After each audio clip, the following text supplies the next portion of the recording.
everyone. iOS 26 Beta 3 is basically going to be coming out at some point, hopefully within the next couple of weeks or so. And here's the thing about iOS 26 Beta 3. This is one of those types of updates for the most part that, in my personal opinion, when it eventually comes out, this is going to be a very, very good type of update. And this is something that I personally look at, and I genuinely do think this is a really, really important thing to keep in mind. So within iOS 26 Beta 2, this was a really big update for iOS 26. Apple flushed out a lot of those issues. They listened to a lot of consumers. This is my favorite thing. I have to give them a lot of credit for this. They basically fixed that, the too much transparency in the background. And that was something that was so important for Apple to kind of let me know, right? Or let us know. That was a very cool thing. I personally love that from Apple. And the fact that they're listening to us is a very, very big thing. Right now, though, there is a very interesting thing with iOS 26 Beta 3. Again, we're not really too sure what this next update is going to be bringing,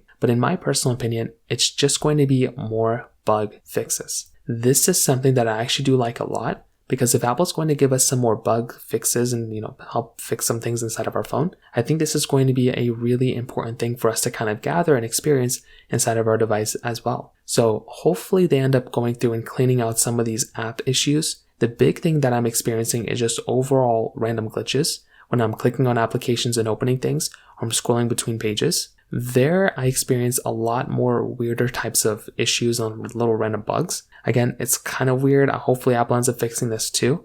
But that's kind of the other main issue that a lot of people are experiencing. Beyond that, there doesn't really seem to be anything else super insane. I mean, the whole thing needs to be fixed. But there's not really anything like super terrible that we haven't already seen before. So luckily, it looks like it's getting better. But still, I would not recommend installing this update. There are still so many bugs and so many glitches inside of this update as well that it just doesn't make any sense to go ahead and install it just yet. But keep in mind, in the next coming months, hopefully this will be good enough where we can go ahead and install it. So from that side, that kind of covers it up there. If you have any other thoughts or questions, please let me know in the comment section below. Hit the like button, that would mean so much, but definitely hit that subscribe button. More importantly than everything else, I love every single one of you guys. Hopefully I'll catch you guys in the next video. Peace out till then.